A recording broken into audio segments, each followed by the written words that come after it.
Welcome to the Know. I'm Ashley Jenkins. I'm Ryan Haywood. If you thought Battlefield 1 was a throwback to another era, the beta itself was a blast of the past as well because, well, it was out for a good chunk of the day yesterday. Yeah, we tried to stream it. It didn't happen. DICE majorly lost control of Objective Butter on day one of the public beta, giving players all kinds of unnecessary flashbacks to that dreaded Battlefield 4 launch. Ooh. And, well, almost all of EA's launches in the past prior to Battlefront. Yeah, let's at least give Battlefront credit where credit's due. It launched. But this time it wasn't actually DICE or EA's fault, so a little bit of a change up because apparently EA was hit with a distributed denial of service attack. DDoS.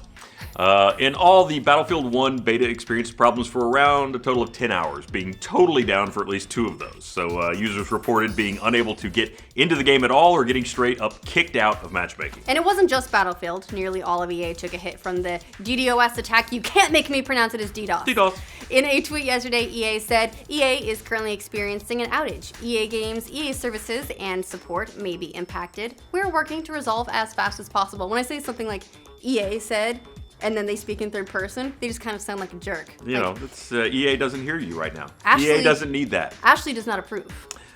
Things didn't clear up until later on last night, although they're cautioning players that they still might run into some issues. Naturally, social media filled with angry outcries from gamers who have apparently never played a beta before, upset that they were running into things like service outages.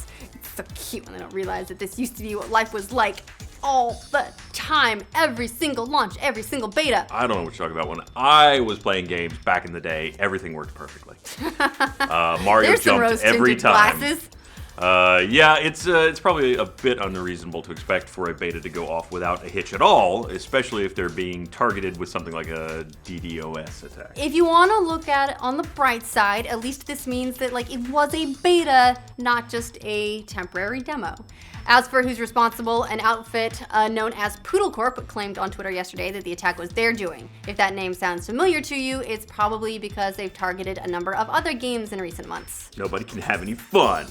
Yeah, they hit Blizzard, League of Legends, GTA in particular. Plus, they were the ones who hit up Pokemon Go when it had its major DDoS attack after it blew up and got super popular. But of course, super popular, whatever. Yeah. But of course, Pokemon. Who even never heard what? But of course, until EA or someone else confirms that you can take the claims that it was their attack with a grain of salt. For some reason, this has become a trend in video games, making DDoS an almost household term for most gamers, unfortunately. Remember when betas didn't work just because they sucked? Those were the days. Yeah, it's even gotten to the point that video game reviewers are getting DDoS'd because of unfavorable reviews. That happened over No Man's Sky just a few short weeks ago. I'll bet the kids that paid for that one would love to have that money back now that they've played the actual game. You spent all that money DDoSing somebody. Maybe if they explore the universe enough, they'll find it somewhere on the planet. So why Battlefield 1 specifically was under attack this time around was anybody's guess, but judging from the other DDoS performed against Pokemon Go, it seems like it's just being hit because it happens to be, popular, and it's the game that would get the most attention. But fortunately for just about everyone involved, Battlefield 1 seems to be up and running just fine now, meaning players have been able to mine the depths of the single ginormous map, Sinai Desert. Sinai Desert. Sinai. I always want to say it as Sinai, but it's always Sinai. It hasn't changed. Like the pill, only with the D on the end. Cyanide. Yeah, okay. Yeah. Of course, the pill. For the most part, impressions have been overall positive, judging by the lack of any massive internet outcry. Ever since the game came back up, yes. Well, for now. Yeah, now that you can play it, we'll see.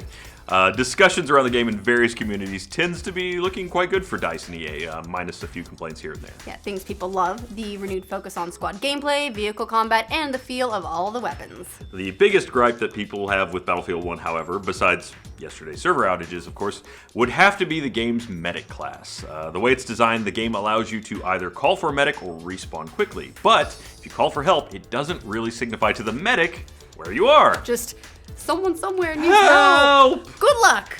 Plus, there's no telling where a medic is and no way for them to find you. Most players just choose to respawn straight away, leaving the medic without a whole lot to do in the first place. Also, I'm impatient.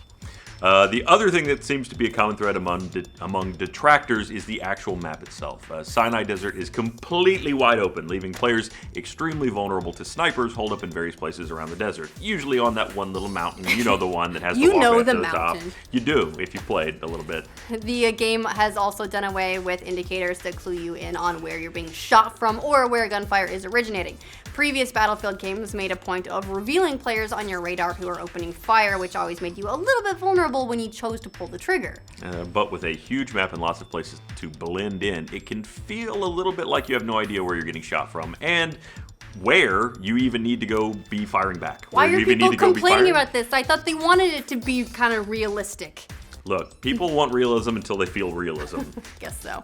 It might make the game a little bit frustrating for newer players, at least as an introduction, understandably. Of course, choosing Sinai may have been DICE's attempt to show longtime series fans that the huge, sprawling 64-player maps were still present, with plenty of real estate for all that vehicle combat. Whether or not the strategy pays off, we will have to see when the game is out for real in October. But until then, at least we can play the beta, sort of. Yeah, so we have to ask, what do you guys think of Battlefield 1 so far? How many of you were affected by yesterday's outages? Let us know in the comments. And for future updates on Battlefield 1, like this video and subscribe to the know. It's pretty enjoyable, actually. It is definitely, you jump into it, and if you play Battlefront, you're like, oh, I'm in Battlefront again, because it feels so much like the Tatooine maps. And it is very difficult sometimes to identify where people are. Like, a person laying down on that hill in a distance is just a tiny speck. But that doesn't feel bad to me in this particular context. Right. That seems correct. It's World War I. It's very low tech.